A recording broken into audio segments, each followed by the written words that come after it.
तो hello dear student, welcome to back GPS study centre. जी हाँ स्टूडेंट, आज की इस वीडियो में मैं आप लोगों के लिए लेकर आया हूँ क्लास 11 का जो ज्योग्राफी सब्जेक्ट है। क्लास 11 का जो ज्योग्राफी सब्जेक्ट है और जिसका एग्ज़ाम हम लोग को 20 तारीख को होने वाली है, यानी कि आज लमसम में, ठीक है, आज कल के बीचों में, ठीक है। तो यार आप पता नहीं कब वीडियो देख रहे होगे, पर 20 तारीख को ये एग्ज़ाम होने वाली है, ठीक है, 20/6/2022 को। ओके, तो पता नहीं आप कब देखोगे। तो आज की इस वीडियो में मैं आप लोग के लिए इम्पोर्टेंट प्रश्न लेकर आया हूँ और जो ज़्यादा इम्पोर्टेंट होंगी वो मैं इस वीडियो पे आप लोग को बता दूंगा, ठीक है। तो सबसे पहले हम लोग को यहाँ पे जो फर्स्ट प्रश्न पूछा गया है वो अरब सागर में, यहाँ पे जो फर्स्ट प्रश्न पूछा गया है वो ये है, अरब सागर में गिरने वाली दो नदियों का नाम बताना है। हम लोग को दो नदियों का क्या बताना है, अरब सागर में जो दो नदी गिरती है उस दो नदी को क्या करना है, हम लोग को नाम लिखना है। तो यहाँ पे आप लोग को ये प्रश्न जो है वो 1 नंबर का आप लोग को मिल जाता है। कितना नंबर का फ्रेंड? 1 नंबर का। ये जो प्रश्न है वो 1 नंबर का है, ठीक है। और जो पहले का प्रश्न थे वो वहाँ पे हम लोग को हिंदी और इंग्लिश जो हमारा एग्ज़ाम हुआ हम लोगों को, तो उस एग्ज़ाम में अक्सर कमेंट करके आए कि यहाँ पे भाई हम लोग को 1 नंबर का बहुत कम प्रश्न था, यानी कि था ही नहीं, 2 नंबर का और 3 नंबर और 5 या 6 ऐसे ही कुछ करके था, ठीक है। तो आप लोग को वहाँ पे देखे, बट ये ज्योग्राफी जो है इसमें आप लोग को 1 नंबर का भी क्वेश्चन पूछा जाएगा और वहाँ के अनुसार यहाँ पे भी 40 नंबर का ही प्रश्न पूछा जाएगा। तो आप लोगों को घबराना नहीं है, कुछ नहीं हो, सिर्फ 40 प्रश्न, 40 यानी कि 40 नंबर के ही हम लोग को इसमें भी रहेगा, ठीक है। बस कोई थोड़ी छोटी कोई ज़्यादा, लेकिन मैं आप लोगों को 15-20 क्वेश्चन यहाँ पे लेकर आया हूँ। इसमें से करीबन 2 प्रश्न 3 प्रश्न जरूर से जरूर आएंगे एग्जाम में, ठीक है।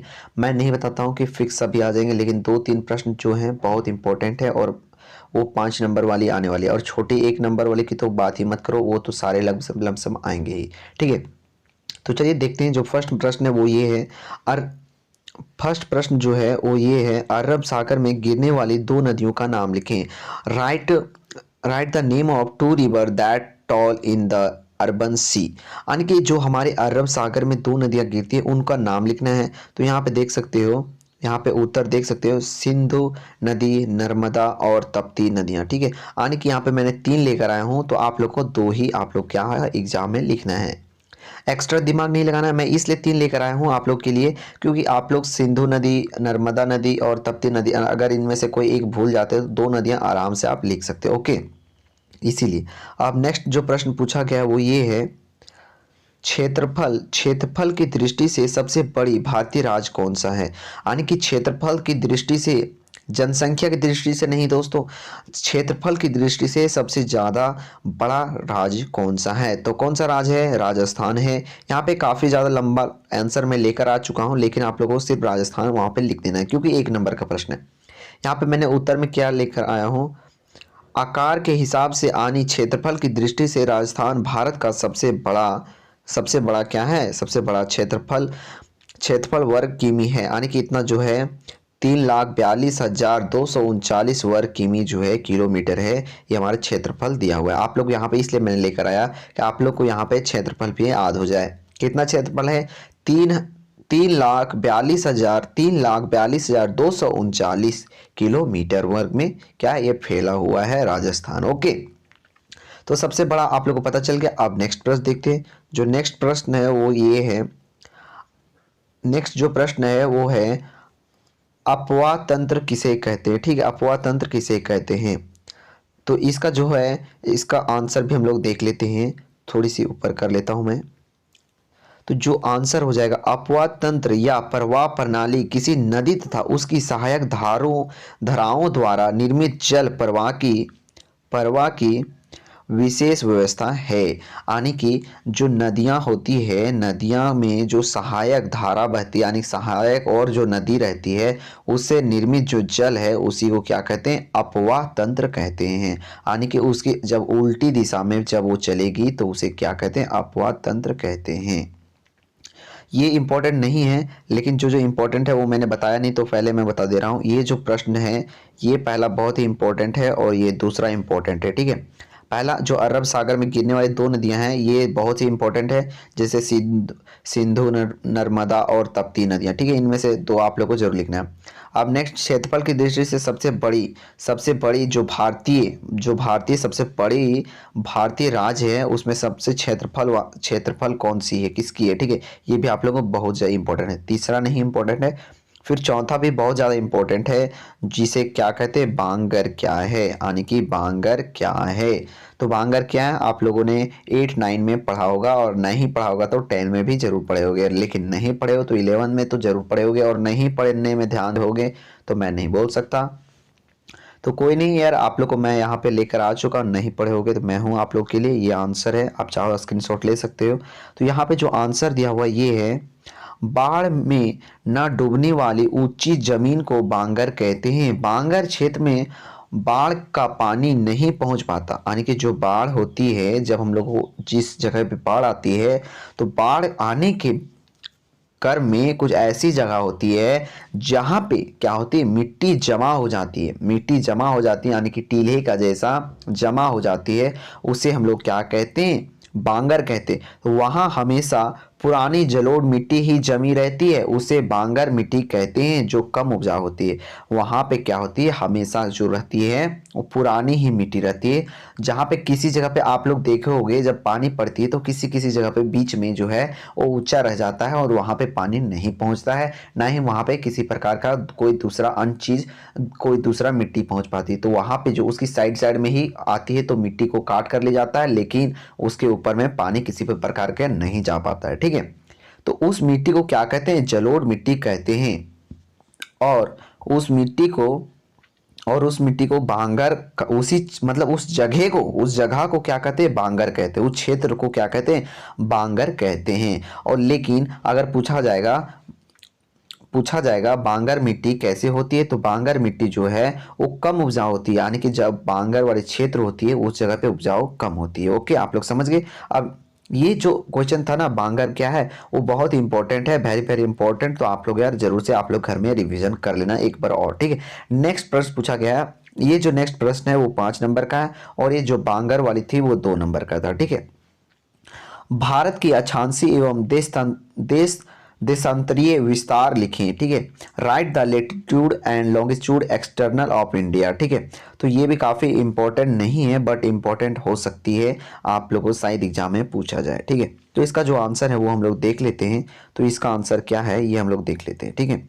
तो इसका आंसर हो जाएगा, भारत की मुख्य भूमि 8.4 से लेकर, यानी कि 8 डिग्री, सॉरी पॉइंट नहीं है फ्रेंड, 8 डिग्री से 4 से लेकर 37.6 डिग्री उत्तर अक्षांश के बीच है। भारत का देशांतरीय विस्तार 68.60 डिग्री पूर्व देशांतर से 97.25 डिग्री पूर्व देशांतर के मध्य भारत के अक्षांशों और देशांतरीय विस्तार का अंतर लगभग 30 है। कर्क रेखा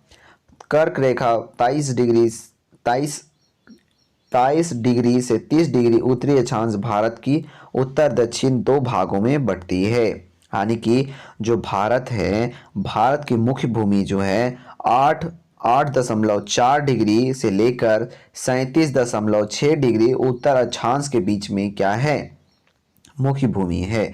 और भारत की देशांतरी विस्तार जो है 68.7 पूर्व देशांतर से 97.25 पूर्व देशांतर के मध्य है। भारत के अक्षांशीय और देशांतरी विस्तार का अंतर लगभग 30 से कर्क रेखा 23.30 उत्तरी अक्षांश भारत का उत्तर दक्षिण 2 भागों में बटी है। यानी कि ये जो है वो 2 भागों में बटी हुई है, लैंगिट्यूड और लॉन्गिट्यूड, ठीक है। तो ये जो दोनों हैं वो आप लोगों को क्या है, कितना दशमलव में भागा हुआ है, 23.30, ठीक है, कर्क रेखा में। ओके, अब नेक्स्ट प्रश्न जो पढ़ते हैं वो जल सांभर से आप क्या समझते हैं। ये भी इंपॉर्टेंट प्रश्न है पर वेरी इंपॉर्टेंट नहीं है, लेकिन इंपॉर्टेंट है। जो मैं वेरी इंपॉर्टेंट पढ़ रहा हूँ, बोल दे रहा हूँ, वो क्या है आप लोग के लिए बहुत ज़्यादा वेरी है, ठीक है। जल सांभर से आप क्या समझते हैं, what do you understand by what seed, ठीक है। तो इसका जो आंसर हो जाएगा ये हो जाएगा, जल सांभर या दैनिक उस भौगोलिक क्षेत्र को कहते हैं जहां वर्षा अथवा पिघलती बर्फ का पानी नदी, नहरों और नालों से बहकर एक ही साथ एकत्रित हो जाती है। ये जो प्रश्न है वो 2 नंबर का है, ठीक है। आप लोग को प्रश्न के अनुसार से ही आप लोग को पता चल जाएगा कि कितना मार्क का है, ठीक है, और आंसर से भी, ठीक है। तो ये 2 नंबर का है, काफी इंपॉर्टेंट है। जल सांभर से आप क्या समझते हैं? तो जल सांभर से हम लोग क्या समझते हैं? जल सांभर या दैनिक, जल सांभर या दैनिक, 2 प्रश्न पूछा जाएगा। जल सांभर से आप क्या समझते हैं या फिर दैनी से आप क्या समझते हैं? तो क्या हो जाएगा? उस भौगोलिक क्षेत्र को कहते हैं जहां वर्षा अथवा पिघली बर्फ का पानी नदियों, नहरों और नालों से बहकर एक ही स्थान पर क्या हो जाती है? एकत्रित हो जाती है। यानी कि जो बर्फ होती है, बर्फ की पानी पिघल कर नदी, नाले या फिर किसी भी जगह पे, एक जगह पे क्या हो जाती है? जमा हो जाती है। तो उस जगह को क्या कहते हैं? जल सांभर या फिर दैनीय कहते हैं। आप लोग को यहाँ पे 2 प्रश्न बन जा रहा है। क्या बन जा रहा है? एक जल सांभर और एक जो बन जा रहा है वो क्या हो जाएगा? एक जो है वो जल सांभर हो जाएगा और दूसरा हो जाएगा द्रेनी। क्या हो जाएगा? द्रेनी, ठीक है। यहाँ पे मैं लिख दे रहा हूँ, तो आप लोग उसे भी पढ़ लेना, ठीक है। द्रेनी भी पूछा जा सकता है या फिर जल सांभर भी पूछा जा सकता है। ओके, चलिए अब नेक्स्ट प्रश्न देखते हैं। काफी इंपॉर्टेंट है ये जो प्रश्न है, वो काफी ज्यादा क्या है? इंपॉर्टेंट है। ये जो प्रश्न है काफी इंपॉर्टेंट है, 2 नंबर का था और ये भी 2 नंबर का है और ये तो काफी ज्यादा इंपॉर्टेंट है। पृथ्वी को नीला ग्रह क्यों कहते हैं? किन किन लोगों को पता है कि पृथ्वी को नीला ग्रह क्यों कहते हैं? जिन जिन लोगों को पता होगा वो कमेंट जरूर कीजिएगा। ओके, तो पृथ्वी को नीला ग्रह क्यों कहते हैं? Why is the earth called by the blue planet? यानी कि पृथ्वी को हम लोग नीला ग्रह क्यों कहते हैं? तो क्यों कहते हैं? पृथ्वी को जलीय ग्रह या नीला ग्रह भी कहते हैं। यानी कि जलीय ग्रह भी यहाँ पे पूछा जाएगा। जलीय ग्रह किसे कहते हैं? तो 1 नंबर का प्रश्न बन जाता है। जलीय ग्रह किसे कहते हैं? तो क्या हो जाएगा? जलीय ग्रह किसे कहते हैं? जलीय ग्रह किसे कहते हैं? पृथ्वी को। किसे कहते हैं? पृथ्वी को। जलीय ग्रह हम लोग किसे कहते हैं? पृथ्वी को कहते हैं। यहाँ पे 2 प्रश्न पूछ बन जा रहा है इसी में। आप लोग यार ध्यान से देखोगे तो आप लोगों को बहुत ज़्यादा प्रश्न मैं अपने अनुसार से आप लोगों को समझाऊंगा और लिखने में भी आप लोगों को सुविधा हो जाएगी। आप अपने से भी लिख सकते हो वहाँ पे, ठीक है। तो क्या कहते हैं? पृथ्वी को जलीय ग्रह या नीला ग्रह कहते हैं क्योंकि पृथ्वी के धरातल पर अधिक मात्रा में जल पाया जाता है।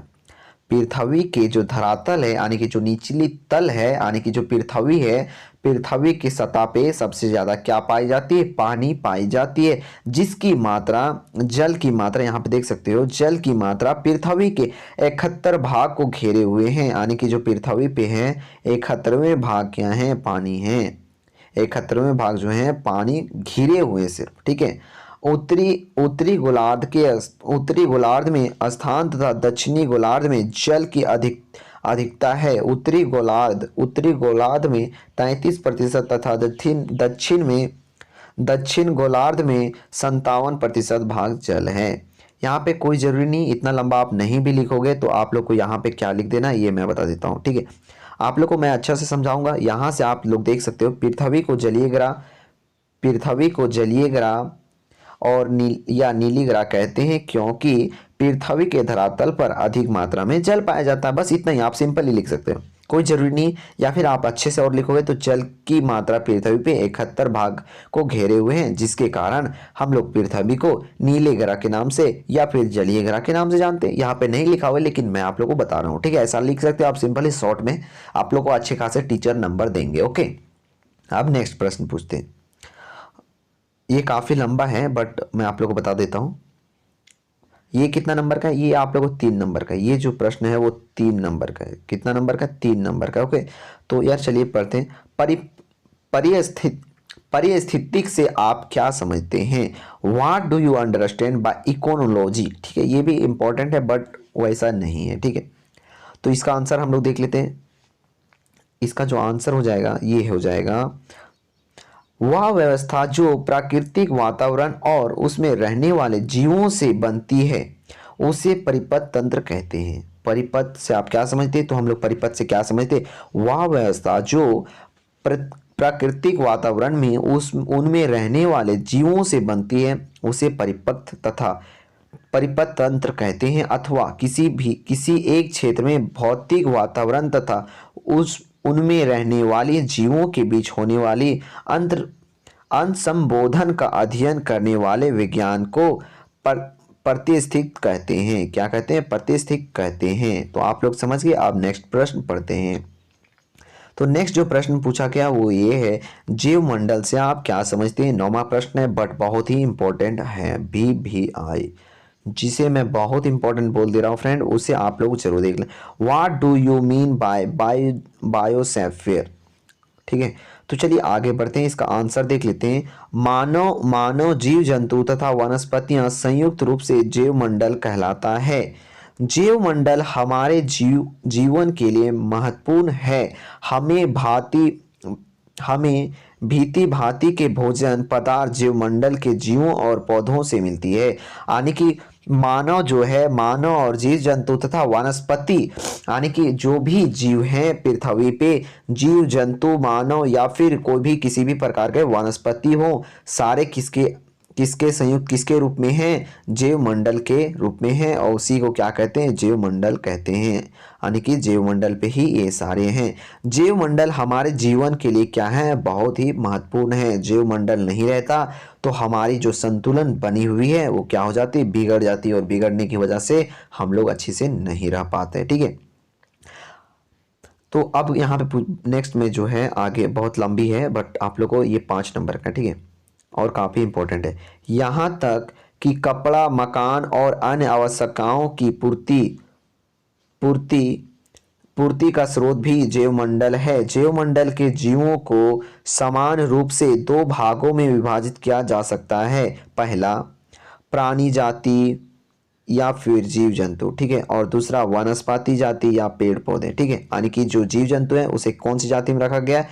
प्राणी जाति में, और जो पेड़ पौधे हैं उसे किस जगह पर रखा गया? वनस्पति जाति में। ठीक है, अब नेक्स्ट बोल रहा है, पृथ्वी पर 10 लाख से भी अधिक जाति के जीव जंतु तथा 3 लाख से भी अधिक जाति के पेड़ पौधे पाए जाते हैं। आप लोगों को ये पता है कि पृथ्वी पर कितना लाख अधिक जाति जीव जंतु पाए जाते थे? नहीं ना। तो अब इस प्रश्न आप लोगों को ये भी पता चल गया होगा, 10 लाख, कितना? 10 लाख।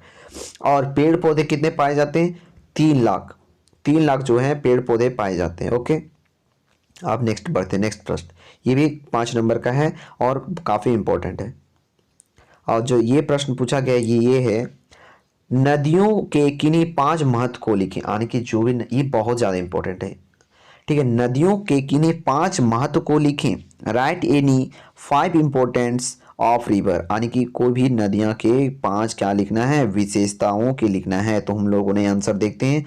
नदियां हमारे लिए बहुत महत्वपूर्ण हैं। नदियां से हमें होने वाले लाभ निम्नांकित है। निम्नांकित है कितना है? क्या है? निम्नांकित है, यानी कि बहुत सारे हैं। ठीक है, तो इसका जो अब बढ़ते हैं कौन कौन से हैं आगे देखते हैं। ठीक है, तो पहला है, नदियां कृषि में सिंचाई कार्य के लिए अत्यंत उपयोगी होती है। यानी कि जो नदियां हैं वो कृषि सिंचाई के लिए क्या होती है? अत्यंत उपयोगी होती है। ये तो आप लोग आराम से लिख लोगे। ठीक है, नेक्स्ट है, जो नदियां अनेक जल जीवों का आश्रय देती है। यानी कि नदियां जो है अधिक जल जीवों का क्या करती है? सुरक्षा करती है। नदियां यातायात के लिए अच्छा साधन भी है। यानी कि नदियां से भी हमारे यहाँ पे क्या होती है? यातायात की सुविधा काफ़ी अच्छी है, और नदियां में क्या होती है? यातायात, यानी कि एक जल मार्ग के थ्रू भी हम लोग कार्य करते हैं इसमें। ठीक है, नेक्स्ट जो है चौथा, नदियों से हमें पीने का साफ जल भी मिल जाता है। यहाँ पे पाँच पूछा गया, 5 अपने से आप भी लिख सकते हो। नदियों में हमें पीने का साफ जल भी क्या हो जाता है? मिल जाता है। अब नेक्स्ट है 5वां, लास्ट है, और ये जो 5वां है लास्ट में, नदियाँ मछली पालन के लिए उपयोगी है, जिसमें कई लोगों का रोजगार प्राप्त है। यानी कि जो नदियाँ हैं वो क्या है? कई लोग रोजगार के भी क्या होती है? रोजगार भी देती है नदियाँ। ठीक है, तो ये आप लोगों को काफ़ी इंपॉर्टेंट प्रश्न है, और मुझे तो लगता है कि ये क्वेश्चन शायद आ जाएगा, क्योंकि जब 2018 में एग्ज़ाम हुआ था, तो 2018 में जो एग्ज़ाम हुआ था, उस एग्ज़ाम में क्या हुआ था? इसका जो हुआ था वो प्रश्न पूछा गया था। कब पूछा गया था? 2018 में। तो शायद इस वर्ष भी पूछा जा सकता है, क्योंकि काफ़ी दिनों से इस क्वेश्चन को जिक्र नहीं किया गया है। ओके, अब नेक्स्ट प्रश्न देख लेते हैं। जो नेक्स्ट प्रश्न है वो ये है, बांगर एवं खादर अंतर स्पष्ट करें। जो बांगर एवं खादर हैं उसमें क्या है अंतर स्पष्ट करना है। Explain the difference between bangar and khadar. ठीक है, ये हम लोगों ने क्लास 9th में पढ़ा था और क्लास 10th में भी पढ़ा था। ठीक है, तो आप लोग को उम्मीद करता हूँ आप लोग को याद होगी, थोड़ी सी मैं रिवीजन करवा दूंगा अच्छे से, तो आप लोगों को क्या होगा पता चल ही जाएगा। ओके, तो चलिए देख लेते हैं क्या है, थोड़ी सी ऊपर कर लेते हैं जिससे कि दिक्कत ना हो आप लोगों को। तो चलिए, बांगर या पुरानी जलोढ़ मिट्टी है जो उपयुक्त ऊंचे भागों में पाया जाता है। बांगर जो है वो मैंने पहले बताया था कि क्या होती है, ऊंचे जगहों पे पाई जाती है जहां पे किसी भी प्रकार का पानी या फिर कोई भी चीज नहीं जा पाता है, तो वो क्या हो जाती है, मिट्टी क्या हो जाती है, पुरानी हो जाती है। तो बांगर या पुरानी जलोढ़ मिट्टी है, यानी कि जो जलोढ़ मिट्टी है उसी का भाग क्या है, पुराना मिट्टी है, उसी को क्या कहते हैं, बांगर कहते हैं। जो उपयुक्त ऊंचे भागों में पाया जाता है, जो मैंने पहले बताया था, तो ऊंचे भागों में पाया जाता है। इन मिट्टियों तक बाढ़ का पानी नहीं पहुंच पाता। मैंने पहले भी बताया था, बाढ़ का पानी जो नहीं पहुंच पाता है या खादर की अपेक्षा कम उपजाऊ मिट्टी होती है, यानी कि जो दूसरा खादर है उसकी अपेक्षा यानी कि उसकी तुलना में क्या है, ये कम उपजाऊ मिट्टी होती है। ठीक है, नेक्स्ट प्रश्न बढ़ते हैं। यानी दूसरा जो खादर है, खादर नवीन जलोढ़ मिट्टियां हैं। जो खादर है उसके दूसरी नाम क्या है, नवीन जलोढ़ मिट्टियां। ठीक है, जो नदियां के बाढ़ बाढ़ मैदान, दरिया तथा डेल्टा क्षेत्र में पाया जाता है। ये जो मिट्टी जो पाया जाता है वो किस जगह पे पाया जाता है, जहाँ पे बाढ़ आती है, जहाँ पे दरिया है या फिर डेल्टा है, यानी कि ऊंचे ऊंचे है। ठीक है, उसी जगह पे क्या होती है, पाई जाती है। बाढ़ वाली मैदान में ज़्यादातर पाया जाता है, लेकिन ठीक है पाई जाती है। इसके कारण प्राय प्राय महीने होते हैं। इसका जो कण होता है वो बहुत ही महीन होता है। जो इसका कण होता है ना वो बहुत ज़्यादा महीन होता है। क्या होता है, महीन होता है। ठीक है, और इनमें जल धारण की शक्ति बांगर मिट्टी से अधिक होती है। जो बांगर मिट्टी यानी कि ये जो मिट्टी थी, इस मिट्टी से क्या होता है, इसमें जल को ग्रहण करने की शक्ति क्या होती है, अधिक होती है। तथा बांगर से इसकी उपजाऊ ज़्यादा होती है। बांगर से यहाँ पे क्या लिखा है, यहाँ खादर की अपेक्षा कम उपजाऊ होती है, लेकिन यहाँ पे लिखा है तथा बांगर से क्या होती है, इसकी उपजाऊ ज़्यादा होती है। ये आप लोग समझ लिए। और ये प्रश्न जो था वो 5 नंबर का था और काफ़ी इंपॉर्टेंट है, आप लोग को एग्जाम में पूछा जा सकता है। ठीक है, तो आप लोग यार ज़्यादातर ध्यान दे लेना। ठीक है, अगर आप हमारी रिवीजन क्लास को रेगुलर करोगे ना, तो मैं एग्जाम में आप लोगों को सारा क्वेश्चन का रिवीजन करवा दूंगा। ओके, और चैनल पे नए हो तो चैनल को सब्सक्राइब कर देना और हमारे बेल नोटिफिकेशन को ऑन कर देना, क्योंकि यूट्यूब से रिलेटेड यानी कि यूट्यूब पे मैं रेगुलर आप लोगों के लिए क्या करता हूँ, रेगुलर जो है हम पीडीएफ आप लोग को टाइपिंग करके यहाँ पे सारे देख सकते हो, हमने पीडीएफ टाइपिंग किया है। किसी भी प्रकार का किसी चीज़ का मैं नहीं लिया हूँ। ठीक है, आप यहाँ पे देख सकते हो ज्योग्राफी सेव्ड आप लोग को यहाँ पे दिख रहा होगा, और यहाँ पे हम लोग को कुछ ऐसा दिख रहा है। तो यार ये हमारा पीडीएफ का है जो फ़ोन में हमने पीडीएफ टाइपिंग किया था। ठीक है, अब नेक्स्ट जो प्रश्न पूछा गया है वो समुद्री जल की लवणता से आप क्या समझते हैं, यानी समुद्र में जो लवण की मात्रा होती है उससे आप क्या समझते हैं, लवणता से आप क्या समझते हैं। ठीक है, what do you understand by salinity of sea water, यानी कि जो नमकीन पानी होती है इसे हम बोल सकते हैं खारा पानी, जिसे बोलते हैं हम लोग खारा पानी से हम लोग क्या समझते हैं। ठीक है, एक तरह से ये प्रश्न हो सकता है अपनी भाषा में। ठीक है, क्योंकि आप लोग सभी झारखंड के हो, झारखंड बोर्ड का एग्जाम दे रहे हो, तो यार मैं हिंदी में आप लोगों को डेफिनेटली अच्छी से समझाऊंगा। ठीक है, वर्षा का जल हो या महासागरीय जल, यानी कि जो पानी बरसात का पानी हो या फिर महासागरों का जल हो, सभी में घुले हुए खनिज नमक की मात्रा पाई जाती है। यानी कि जो वर्षा होती है या फिर किसी महासागर की पानी हो, तो क्या होती है, वो क्या होती है, नमकीन जरूर होती है, हल्का हो या ज़्यादा हो लेकिन होती है। ठीक है, तो क्यों होती है, क्योंकि उसमें क्या होती है, खनिज लवण मिला हुआ रहता है। ठीक है, लवणता या खारा पानी वह शब्द है जिसका वह व्यवहार समुद्री जल में घुले हुए नमक की मात्रा की परिभाषित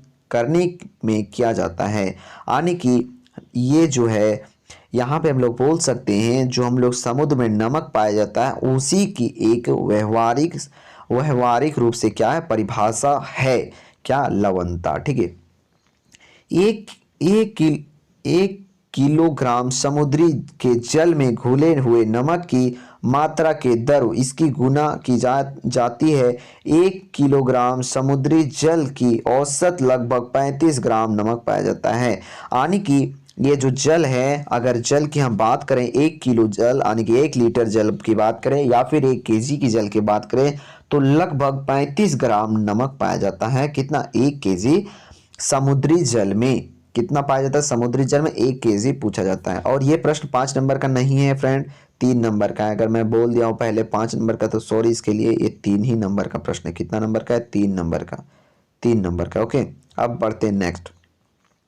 बायोम क्या है? क्या है? बायोम क्या है? What is biome? बायोम क्या है? तो बायोम क्या है, किन्हीं को पता है? कमेंट कर सकते हो।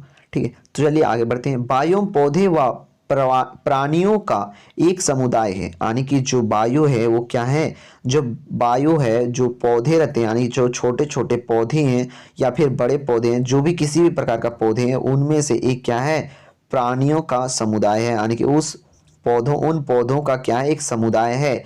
जैसे हम लोगों का किसी भी जाति धर्म या फिर किसी भी चीज़ का समुदाय होती है, संस्था होती है, उसी प्रकार की ये क्या है? समुदाय है। ठीक है, जो एक बड़े भौगोलिक क्षेत्र में पाया जाता है, जो क्या होती है? बहुत ज़्यादा संख्या में पाई जाती है। संसार के प्रमुख बायोम हैं। यहाँ पे ये हम लोग को नहीं पूछा गया था, बट आप चाहो तो लिख सकते हो। ठीक है, संसार के प्रमुख बायोम, जैसे कि मैं इसलिए लिख रहा है ना क्योंकि आप लोग को अगर 5 नंबर में पूछा जाए तो ये सब तो आप लोग को लिखना पड़ेगा। जैसे वन बायोम हो गया, मरुस्थलीय बायोम, घास भूमि बायोम, जलीय बायोम, ऊंची प्रदेशीय बायोम। यानी कि बहुत ज़्यादा कैटेगरी की होती है। तो कितना कैटेगरी की होती है? 5 कैटेगरी। ठीक है, तो चलिए आगे देखते हैं। नेक्स्ट प्रश्न जो है, मुझे लगता है ये काफ़ी लंबा होगी। पारिस्थितिक संतुलन क्या है? इसे असंतुलन को रोकने के लिए महत्वपूर्ण उपायों की चर्चा करें। महत्वपूर्ण उपायों की क्या करना है? चर्चा करना है। What is the ecologic balance? Discuss important measures to present the imbalance। ठीक है, चलिए आंसर देखते हैं। किसी परितंत्र या आवास में जीवों के समुदाय में परस्पर गति समाप्त की अवस्था ही पारिस्थितिक संतुलन है। किसी भी जीवों की समुदाय या फिर आवास की जो गति सामान्यता की अवस्था होती है, उसी को क्या कहते हैं? पारिस्थितिक संतुलन कहते हैं। यह तभी संभव है जब जीवधारियों की विविधता अपेक्षाकृत स्थलीय रहे। पारिस्थितिक असंतुलन को रोकने के उपाय, इसे रोकने का अब उपाय देखना है। तो चलिए देखते हैं उपाय। काफी थोड़ी खांसी होगी, चलिए कोई नहीं। वन रोपण करना चाहिए। हम लोग क्या करना चाहिए? पेड़ पौधा लगाना चाहिए, वृक्ष रोपना चाहिए। तो पेड़ पौधा इस वर्ष आप लोगों को कितना लगाया? नहीं लगाया तो बरसात की सीजन आ चुकी, तो आप लोग भी जाकर जरूर लगाना। कम से कम आप एक स्टूडेंट 3 पेड़ जरूर लगाना यार। काहे आप आम को लगाओ, इमली का लगाओ, कटहर का लगाओ, कुछ भी, लेकिन 3 पौधा जरूर लगाना यार। मैं कहूँगा आप लोग से, अगर झारखंड के हो तो 3 पौधा जरूर लगाना। ठीक है, मैं यही कहूँगा, मेरे तरफ से 3 पौधा जरूर लगाना भैया। ओके, निविनीकरण के प्रतिबंधित करना चाहिए। यानी कि किसी भी प्रकार का जो पेड़ पौधे कटिंग होती है, यानी कि कटौती होती है, काटी जाती है पेड़ पौधा को, उसे क्या करना चाहिए? उस पर रोक लगाना चाहिए। वन पशुओं के शिकार पर रोक लगानी चाहिए। यानी कि जहाँ पे हम लोग पेड़ पौधा हो गया, वैसे ही जो हमारे जंगल में जो जीव जंतु हैं, जो जंगली जानवर हैं, उन लोगों का शिकार पे क्या होनी चाहिए? रोक लगानी चाहिए। ठीक है, स्थानांतरण कृषि बंद होनी चाहिए। यानी कि जो जंगल में कृषि होती है उसको भी क्या होनी चाहिए? रोक लगना चाहिए। मनुष्य द्वारा पर्यावरण हस्तक्षेप नहीं करनी चाहिए, जिसमें वृक्ष की कटाई तथा मृदा आदि की घटना सम्मिलित है। ठीक है, यानी कि जो मैंने पहले बताया, जो पेड़ पौधा कटिंग होता है तो पेड़ पौधा कटिंग होने के बाद जात से क्या होती है, जो मिट्टी होती है उसकी क्या हो जाती है, पेड़ पौधा कटाई के बाद, कटाई होने के बाद वहां से मिट्टी को क्या हटा दिया जाता है। तो ऐसा भी नहीं करना चाहिए। तो काफ़ी यहाँ पे मैंने 5 आप लोगों को बताया। अब 6 भी एक और देख लेते हैं। 6 दिया हुआ है, जनसंख्या वृद्धि पर रोक लगनी चाहिए, यानी कि जनसंख्या जो है वो उसकी ऊपर भी क्या होनी चाहिए, रोक होनी चाहिए। आज की समय में तो कुछ कुछ धीरे धीरे बैलेंस हो रही है, बट क्या होनी चाहिए, इस पे और बैलेंस होनी चाहिए। ओके, चलिए नेक्स्ट प्रश्न देख लेते हैं। नेक्स्ट प्रश्न में जो पूछा गया है वो ये है, भारत के प्रमुख भौतिक विभागों के नाम लिखें और इनमें से किसी एक का विस्तृत वर्णन करें। यानी कि जो भौतिक है उसका वर्णन करना है और उसमें से एक का क्या करना है, वर्णन करना। यानी कि भौतिक भौगोलिक का नाम लिखना है और एक का क्या करना है, एक के ऊपर विस्तृत रूप से वर्णन करना है। तो यहाँ पे name the major physical division of India and describe any one of them in detail. ठीक है, डिटेल के साथ हम लोगों को क्या करना है, एक को अच्छी से डिटेल के साथ डिफाइन करना है। ओके, चलिए इसका आंसर देख लेते हैं। भारत के प्रमुख भौतिक विभाग निम्नांकित हैं। पहला, हिमालय का पर्वतीय प्रदेश, उत्तरी मैदान, पर्याद्वीप पठार, भारतीय मरुभूमि, समुद्री तटीय मैदान, द्वीपीय समूह। ठीक है, काफ़ी है। ठीक है, 6 में से आप लोग को एक क्या करना है, डिफाइन करना है। तो हमने यहाँ पे एक का डिफाइन किया हो, आप देख सकते हो जो है ये क्या, किस चीज़ का डिफाइन किया हो, ये पर्यादीप पठार के। ठीक है, पर्यादीप की पठार के। ठीक है, चलिए इसको आंसर देखते हैं। पर्यादीप पठार, इस पठार की रचना कैम्बियन पूर्वी युग में हुई है। कब हुई थी, कैम्बियन पूर्वी युग में हुई थी, यानी कि बहुत पहले ही इसकी क्या होती, रचना हुई थी। कुछ विद्वानों की धारणा है कि यह एक उत्खंड है जिसका स्थान समुदेशी है। इस पठार के पश्चिमी भाग में अरावली पर्वत की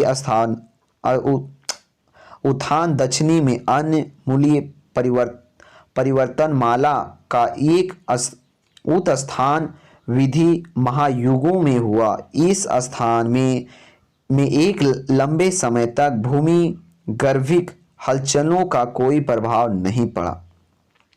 यानी कि इस जो पर्यादीप पठार है इसकी रचना कब हुई थी, कैम्बोलियन युग में ही हो गई थी। कैम्बियन युग जब चल रहा था उसी समय, उसी पूर्व युग में क्या हो गया था, इसकी क्या हुई थी, रचना हुई थी। कुछ विद्वानों का कहना ये भी है, जिस समुदेश में ये बनाया गया था, इस पठार के पश्चिमी भाग में, यानी कि जो पश्चिमी भाग है उस पश्चिमी भाग में क्या होती है, किसी भी प्रकार के भूगर्भिक हलचलों का कोई प्रभाव नहीं पड़ता। यानी कि उस जगह पे किसी भी प्रकार के हलचल नहीं होती, यानी कि भूकंप नहीं देखने को मिलता है। कुछ भागों में धरातल पर भंस पड़ने के कारण असव के प्रमाण मिले हैं। हिमालय के निर्माण के पश्चात पठार के उत्तरी पश्चिम भाग के धंसने के कारण अरब सागर का निर्माण पलियोसीन युग में हुई। इस युग में हुई, थोड़ी सी आगे ऊपर कर लेता हूँ, थोड़ी फ्रेंड हुआ। इस पठार के विशाल गढ़वाल महाद्वीप का भाग माना जाता है। इसका कुछ भाग अब भी उत्तरी मैदान के निचली छिपा हुआ है, यानी कि अभी भी क्या है, उत्तरी मैदान के निचली भाग में क्या हो चुका है, छुप चुका है। हिमालय के उत्तर स्थान के समय पठार के उत्तरी पश्चिमी भाग में विस्तृत रूप से ज्वालामुखी उद्गार हुई, जिससे दक्कन लवण क्षेत्र का निर्माण हुआ। पठार के पश्चिमी भाग में निमज्जित से पश्चिम घाट रूप उभरे। दूसरी ओर पूर्वी तथा शांत क्षेत्र रहे। मृदा अपरदन क्या है, अब नेक्स्ट प्रश्न जो है वो क्या है, मृदा अपरदन क्या है। मृदा अपरदन क्या है, इसके रोकथाम के उपाय बताएं। तो किन ये भी जो प्रश्न है वो उससे ज़्यादा इंपॉर्टेंट है और 5 नंबर का है, काफ़ी ज़्यादा इंपॉर्टेंट है और एग्जाम में पूछा जाएगा। और आज की ये सेकंड लास्ट प्रश्न भी है। ठीक है, चलिए देखते हैं इसका आंसर फटाफट, काफ़ी ज़्यादा लंबा हो चुका है। मृदा अपरदन क्या है, इसके रोकथाम के उपाय। What is soil erosion, right it prevents means. ठीक है, तो चलिए इसका आंसर देख लेते हैं फटाफट। मृदा की ऊपरी परत को बाह्य संघनों द्वारा हटाया जाना मृदा अपरदन कहलाता है। यानी कि जो हमारी मिट्टी है, मिट्टी की जो ऊपरी भाग होती है उसको जब हम किसी किसी किसी प्रकार से उस मिट्टी को जब कटौती होती है या फिर हटा दी जाती है या फिर हट जाती है तो उसी को क्या कहते हैं हम लोग, मृदा अपरदन कहते हैं। तो मृदा अपरदन से प्रभावित क्षेत्र पश्चिमी बंगाल, उत्तर प्रदेश, मध्य प्रदेश, महाराष्ट्र, तमिलनाडु, कर्नाटक, दिल्ली, राजस्थान तथा कई सारे अन्य देश भी इनमें से शामिल हैं। इन भागों में अपरदन के कारण है वनों की अंधाधुंध कटाई, चारागाह में चराई, अवैज्ञिक अवाह प्रक्रिया तथा भूमि की अनुसूचित उपयोग आदि। यानी कि इस जगह पे, यानी कि महाराष्ट्र और तमिलनाडु, कर्नाटक, दिल्ली, राजस्थान और मध्य प्रदेश, उत्तर प्रदेश, इन सभी क्षेत्रों में जो अपरदन की समस्या है किसके कारण से है, वनों की अधिक कटाई से और चारागाह के कारणों से। यानी कि जब जंगल में जाकर जानवरों को चराया जाता है तो उसी को चारागाह कहते हैं। ठीक है फ्रेंड, आगे देखते हैं। मृदा संरक्षण के लिए निम्न उपाय किए गए हैं। यानी कि मृदा को बचाए रहने के लिए, यानी कि मृदा अपरदन को रोकने के लिए हम लोग को यहाँ पे क्या है, निम्न उपाय दिए हुए हैं। ओके, तो चलिए देखते हैं कौन कौन से उपाय हैं। आप लोग को बहुत सारे उपाय हैं, जैसे कि वन रोपण करना आवश्यक है। यानी कि प्रत्येक साल, मैंने पहले भी बोला कि आप लोग 3 पेड़ जरूर लगाना कम से कम। हमें इस वीडियो को, हमारे चैनल को नहीं सब्सक्राइब है वो मत करना भाई, लेकिन यार 3 पेड़ जरूर लगाना। ठीक है, जो भी देख रहे हो भाई बन, आपसे रिक्वेस्ट है 3 पेड़ जरूर लगाना। ओके, चलिए।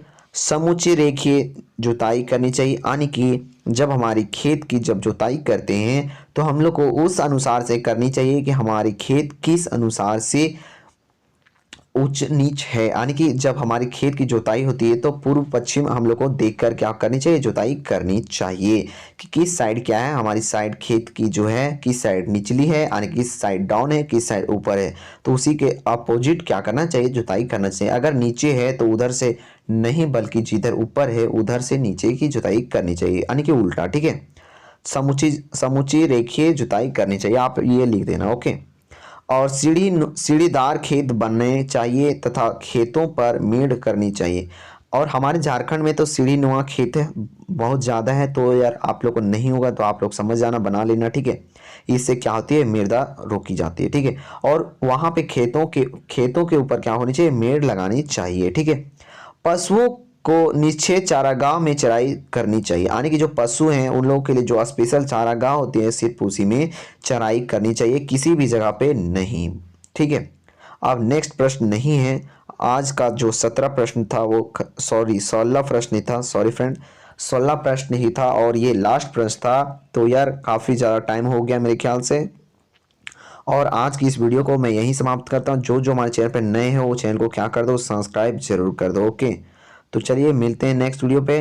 तो बाय बाय फ्रेंड, अगर हमारे चैनल को सब्सक्राइब कर दिए हो तो वीडियो को भी लाइक कर दो। ओके, तो मिलते हैं नेक्स्ट वीडियो पे। तो आज के लिए बस इतना ही, bye bye friend. Bell notification on करना बिल्कुल नहीं भूलना, क्योंकि आगे भी एग्जाम अभी स्टार्ट है, और अभी भी भाई आप लोगों को 12th का भी एग्जाम का भी मैं तैयारी कराऊंगा, क्लास भी स्टार्ट बहुत जल्द हो जाएगी। ठीक है, सारे मैं रिलेटेड वीडियो पढ़ाई से ही सिर्फ लेकर आऊँगा, बाकी किसी अदर कंटेंट में नहीं डालूंगा। ओके, तो चलिए मिलते हैं नेक्स्ट वीडियो पे। तो बाय बाय स्टूडेंट।